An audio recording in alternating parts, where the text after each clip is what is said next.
Hello, my wonderful, beautiful friends, guys. Welcome back to r/EntitledPeople, where people truly believe that they can do what they want, when they want, and nobody else matters. And in today's episode, it's all about horrible parents, guys. We've got parents committing fraud, attacking nurses, letting their goblins run wild. Oh boy, you'll be shaking your head so hard in this one. Guys, I hope you enjoy the stories. Subscribe if you're not subscribed, and as always, you can send or link your post to this email right here. Let's dive in. Okay, so this year, I've become knowledgeable on why credit is so important. Blindly, I downloaded my credit report, expecting close to nothing to be on it. I knew I had a school loan and 2 of my own credit cards, but what I found out next quite possibly may have shattered my life. I was shocked to see I had a total of 6 credit cards open, and I'm thinking, how can this be? Where did these 4 extra cards come from? And why are they still open with outstanding balances? And why have 2 been closed by the creditor? And also, why is my credit score so low? So after panicking for a few minutes, my mind began to wander to a place that I've hoped it never would. My mother. I then found out that 6 years ago, my mom first stole my identity by opening her first credit card in my name, using my social security number. Since then, she's opened 3 more credit cards and she's practically utilized them to their maximum limits. She's also missed payments and she's had accounts closed from years ago that still have balances. When I found out, I thought, how could my mother do this to me? I felt sick, I felt hurt, I felt confused, angry, overwhelmed, just felt disgusted. I immediately called my mom on the phone and I wasn't holding back. I yelled at her, asking how could she do this to me? That now I'm on the hook for thousands of dollars of debt and my credit rating shot. And she just hung up on me immediately. I then proceeded to call my stepdad to inform him about the situation and vent about how upset I was. And this poor, brainwashed and manipulated man stood up for my mom stealing my identity. And he said to me, she was only trying to help you build your credit and help you out in life. It did hurt me that he knew. At this point, I'm angry, upset, hurt, confused, frustrated, and feeling more emotions than believed humanly possible. I know my mother has struggled financially in the past, with her previous home going into foreclosure and having to file for bankruptcy. Another thing about my mother is that she never worked. At one point, my stepdad was working 3 jobs to support my mother, brother, and I while my mother was jobless. My mother did not work well with my dad, her first husband, either. He busted his butt at the restaurant in order to provide for my family and sadly missed many birthdays and important events in the process. My mother, meanwhile, lived a lavish lifestyle on social media. The perfect life that my mother displays on her social media is all a cover. She's not rich, doesn't have a perfect family, her relationship's not perfect, and she's not pleasant to be around, but she makes it so practically everyone is jealous of her. So once confronted in person, my mother experienced some sort of bipolar or split personality episode, where she went back and forth between attempting to guilt me and cursing me out. She would say that my accusations were uncalled for, and that she'll pay the cards off as soon as possible, and that she always had good intentions for me by building my credit. When that didn't work, she would say things like, "You're out of control. That spending was you. I never took a penny from you. I'm done." It wasn't until a week later that I spoke to my mother again, reminding her of the debt she has to pay and that no payments have yet to be made. Our conversation then ended with her saying, "Bye, it's been paid, F off." I then replied, "Own up to what you've done." And she says, "I'm freaking sorry for giving you credit." The following day, she informed me that she paid off and closed all the cards. I asked her for proof of email or a screenshot, and I have yet to hear back from her. And you might all be thinking, so what now? It's been exactly 3 weeks now since the incidents occurred. At first, I stayed up many nights wondering what I did to deserve betrayal from my parents. I didn't understand why she was able to hurt me this bad and refuse to apologize. I also didn't understand how my stepdad, who's been in my life for almost 20 years, was so quick to back my mother up and cut me out. I've since opened my eyes and I realized I don't have to allow toxic people to remain in my life. I also know that in order to move on with my life, I needed to forgive. Not for them, but for myself. I began to understand that they would have to live with what they've done for the rest of their lives, while I'm able to have peace in my heart. So what accounts? So to sum it up, my mom illegally opened 4 credit cards in my name when I turned 18, without my knowledge. Now, at 24, I found out, and I've demanded they be paid off and closed. My mother convinced herself that she's only helping me build my credit, not harming me in any way. She also told me that I owe her for all she's done for me as a parent, basically making it seem like it was okay to destroy my life and essentially rob me of tens of thousands of dollars. She has this made-up scenario in her mind that without her doing this for me, aka running 4 cards over their limit and missing the payments, that I would have 0 credit. I still hate her, and I'm disgusted by her actions and what she's done to me. We have yet to speak. She also refuses to apologize because she believes that I owe her for parenting me, and what she's done is completely fine. I've also not spoken to my stepdad, who is quick to jump to her defense and attack me verbally. As for the relationship, I don't think this will ever change. If it does, it'll take some serious counseling and gaining back of trust. She's not a good person, she's entitled and narcissistic, and I simply don't want to associate myself with her. Family or not, there comes a time where it's essential to remain at peace with yourself, even if that means cutting off your own mother. And she's still set on the fact that she did absolutely nothing wrong. Guys, nothing like a mom totally shattering her daughter's life by essentially robbing her behind her back, right? And here's something to know, a 0 credit score is better than having a horrendous credit score due to missed payments and multiple cards constantly maxed out. So no, Mom, you weren't doing your daughter any good by doing that. Like, just admit you're a thieving, scummy person. Like, you saw an easy target, and you wanted to steal from her to fund your fake little lifestyle on social media. And no, I raised you and you owe me is never a good excuse to do something as low as messing up your child's future. And yes, this is totally fraud, and OP does have proof, and she can and should 100% go to law enforcement over this. But it's also easier said than done. What do you guys think though? If you were in OP's shoes, are you going to teach your mother a lesson, or would you give her a pass because she's mom?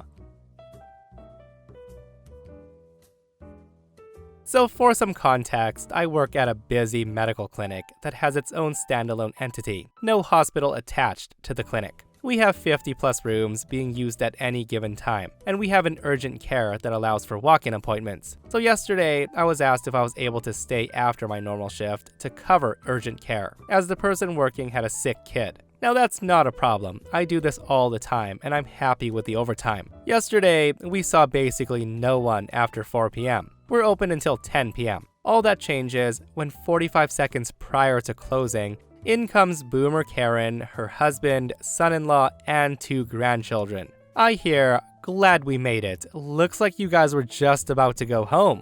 Front desk staff checks her into the computer and then hands her an iPad to do her intake forms, as she was a brand new patient for our clinic. Cue the stereotypical back in my day BS that I heard multiple times daily about how the iPad's so difficult to fill out for anyone who isn't a child. So in the interest of getting home sooner, I decide to get her back into a room, get the test started, and help her with the iPad. Going through the intake questions, everything seemed fine. A few minutes go by when husband starts yelling, and I mean screaming at the top of his lungs at me, that their wheelchair didn't have the leg rest like the hospital's wheelchairs did. The guy basically screams and says, "Why don't you have those wheelchairs here?" And I'm thinking, no problem, I can help with that. That's literally a part of my job. So I showed them how to use the wheelchair, got her leg supported, and continued asking questions. Then Karen and husband start screaming, telling me the clinic's too cold, that I should have offered her a warm blanket, coffee, and some kind of item to eat prior to bringing her back to the room.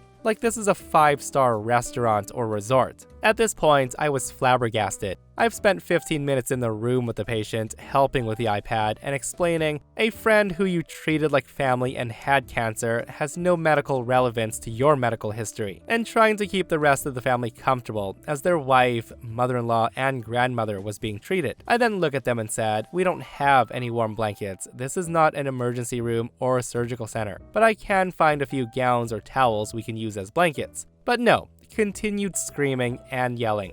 However, the tone shifted from "this clinic is bad" to "you're the issue," meaning the screaming started to be directed towards me. Now, as a healthcare provider, I have fairly thick skin, and I'm able to shrug most things off with no problem. I generally would just leave the room for a few minutes to let the situation calm down, and then return with a "kill him with kindness" attitude. So with that, I left, ran the tests, and I end up finding a few blankets we had from a previous shipping mix-up. I then walk back in the room, smile on my face, ready to give them the good news that nothing seems to be abnormal on any of the tests, and she'll be completely fine in a few days. But oh boy was I wrong. In more ways I could have thought. I opened the door and I felt like I was clotheslined.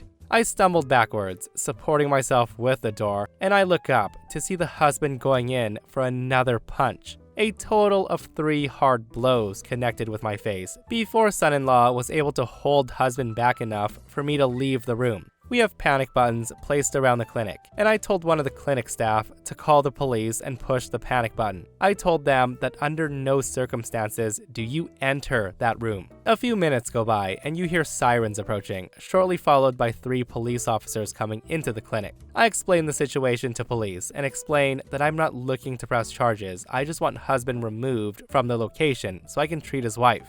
The police understand and say they'll remove husband and have him trespass from the property. Now, husband must have heard this through the door because he swung the door open, smacking his grandchildren who were sitting behind the door quietly the whole time. The police then saw this and they grabbed the husband and detained him in handcuffs immediately. They then explained that he could be charged with 2 counts of aggravated assault and 1 count of aggravated assault on a juvenile. Hearing that, he turns ghostly white. He then turns to me and says, "I only hit you 3 times. You're overreacting. Why did you need to call the police? I did nothing wrong." Now, our policy is quite black and white in regards to unruly patients, especially since we're an outpatient clinic and not an emergency room. There is absolute zero, and I mean zero tolerance of verbal or physical abuse of any staff member or patient. I mean, I was punched 3 times by a dude that I wasn't even treating, close to 30 minutes now past closing time after a 10-hour shift. I don't know what constitutes calling the police to this dude, but I feel this was warranted. Once the husband had been removed from the room, I returned to the patient, now in tears because her husband was taken away by police. The woman is yelling at me saying I should have known he was having fun and joking, and I couldn't believe what I was hearing. I end up giving the son-in-law the directions for her care that I'd written on her discharge sheet. I then checked out her grandchildren, who had no injuries other than very small abrasions on one of their arms, and then escort them out of the clinic. The guy was charged in the end with 3 different counts: aggravated assault on a medical personnel, which is a Class D felony, assault in 3rd degree, which is a misdemeanor, and disturbing the peace, another misdemeanor. And seriously, I could not have made this up. The stuff we deal with as medical personnel is absurd. And after being assaulted by her husband, I was the one in the wrong for calling the cops? That's not right. Normally, I love my job, but last night was a tough one. Guys, I have read so many outrageous stories, and you've probably heard people saying the most ridiculous things. But what that man said to OP has got to be one of the most ridiculous. I only hit you 3 times. Why did you call the cops? Well, okay then, sir. In your opinion, how many hits does somebody have to take before they're allowed to call the cops? Like 4, 10, 20? Wild, right? And guys, what's even more jaw-dropping was his wife was just like, "You should have known he was joking." Like, really? Your husband's idea of joking is to hit someone in the face multiple times? I'm fairly certain OP didn't find that funny at all. With that said though, a lot of medical personnel are commenting, guys, saying they have been attacked as well. Like, it's actually scary how often this happens. So I live across from an entitled Karen with 2 young kids. We live in a bad part of town in identical apartment buildings that face each other, with about 10 feet of grass between where the kids like to play. Now, the thing is, the woman doesn't like to watch her kids, who are about 4 and 5, while they play outside. So they're always causing trouble since no one's there to stop them. Last weekend, my kids were playing with our sprinkler, and we did allow Karen's kids to play at first too, but the boy starts pushing and hitting my son. so I put the sprinkler away and we decided we wouldn't acknowledge those kids. Well, they did not like that. The two came back with one steak knife each, and they start to threaten my kids. I told them I would call the cops if they didn't leave, so they ran back into their home and came out with different weapons. The girl came back with a large butcher knife, and the boy brings a baseball bat. They waved them around threatening to hurt my kids, so I called the cops. I wasn't gonna get cut or smacked trying to get to their door to talk to their mom. As soon as the cops show up, the kids drop their weapons in front of their door and they run inside. Of course, the mother denied everything, even though she wasn't outside to see anything, but the knives were right there, so child services got involved. Karen blames me for having them visit, and she's taking it out on my kids now. Our building has a flat sidewalk, while her building has a wooden ramp down the side that the kids like to use with their bikes and skates. No one's had any problem with it, and Karen never had a problem until CPS was involved. So she came outside today to yell at my kids for using her ramp. The ramp is on the side of the building, while her unit is smack dab in the middle. It doesn't even connect to her unit. I told her the kids are fine where they are, and the chaos ensued. The woman was looking for a reason to go off, and boy did she. It was mostly a lot of overlapping threats and insults, and she gathered a crowd of her friends to join in, while I sat near my kids as they played to make sure nothing happened. I threw back a couple of insults because I'm a hothead. It was silly things, like she called me fat, so I mentioned how she has no teeth. That led to threats of bodily harm against me from the whole group. At one point, Karen threatens to call her baby daddy to curb stomp my ass, and I laughed at how trashy that sounded. She then continued to yell about my kids on her property. When it became apparent that I wasn't gonna make the kids stop playing, she then called the cops for trespassing. The officer tried to explain that she couldn't have me trespassed for several reasons. The first one being that she didn't own the land outside of her door, but she would not stop yelling how much of a bother my kids are. Now, I should mention that the lady whose apartment's actually connected to the ramp had her windows open before the whole ordeal, and she had been chit-chatting politely as the kids played, so I knew they weren't being too loud. We were far more than 6 feet from Karen's door, and it had been just my kids and I, with a nice neighbor popping up in the open window from time to time. That is, until Karen's kids looked around the corner, and they ran inside to tell on us. Currently, I'm sitting in my camp chair by my door, listening to her tell the story over and over with embellishments to anyone who will listen. She's also sent 3 guys to my door to try to intimidate me, but that hasn't worked. They've tried scaring me, yelling insults at me, and trying to make me react so they could fight me. A few hours later, one of the guys she had called over to help intimidate me wasn't happy that I was still sitting outside. He comes striding over to me to start yelling about staying away from his woman. He then did that thing that people do to be more intimidating, where they walk up on you, stop an inch away from your face, and start screaming. Now, I guess he expected me to back off because he got so close to me that my chin went into his mouth while he was yelling. That just felt so weird. When I didn't blink, he turned and storms back to his car, yelling about me the whole way. One of the other guys then called the cops on me for something I don't even know. They keep trying to get me arrested. Well, a cop showed up again, and they took people's statements, but they said nothing else to me. Karen then starts screaming for him to do his job, and in the midst of arguing with the cops, he found out that one of the guys Karen called to intimidate me actually had a couple of warrants, and another had drugs in his car. They were both arrested. Guys, talk about karma doing its thing, right? And seriously, some people really lack brain cells, we all know that, but like intimidating someone and repeatedly calling the cops when you have warrants out for your arrest and are in possession of illegal drugs has gotta be one of the dumbest things ever. Like, OP is not wrong about it being trashy. So my mother has recently asked to come live with me. And I don't know why in God's good name that my mom thought I would be the one to come to. We don't get along. My mom's narcissistic, controlling, entitled, spoiled, you name it. I went to live with Dad at 16 because she told me she hated me and she kicked me out. My older brother, the golden child, I know for a fact has a spare bedroom she could sleep in, now that she's losing her house. My mom's situation is entirely her own fault as well, which makes all this more annoying. She was the kind of person who wanted to live a lavish lifestyle. She and my stepdad bought a 7-bedroom house 10 years ago, right after she left her job of 20 years to work at some stupid startup that was out of business 3 years later. My stepdad spent the last years of his miserable life bedbound because he ignored every doctor telling him to stop shoving his face full of food at every waking moment of the day. So he died 500 pounds and in misery. I was more than fine with this, by the way. Well, when he died early this year, it pretty much drained the last of the money my moron mother had remaining. And now the bank's taking the house back. So my mom shows up at my door for some reason. After mistreating me since I was a kid and ignoring me unless she wanted something, she now had the nerve to ask to come live with me in my house. Actually, wait, not ask. She demanded to live in my house. It's only me and my husband in our 2-bedroom house, sure, but that spare bedroom is his office and the basement's my art studio. The couch in front of the fireplace is for our lovely cats. There is no room for the wicked hag anywhere in this house. But I knew this opportunity would never come again. So with that said, I told her that she could live with us, if and only if she decides to follow the house rules. The same rules she gave us as children. Number 1, all electronics were to be turned off by 6 p.m. If she was caught with any after that, they would be taken away and sold at the next yard sale. Number 2, bedtime was 7:30. If I caught her up, there would be hell to pay. She's doing chores all week. No ifs, ands, or buts.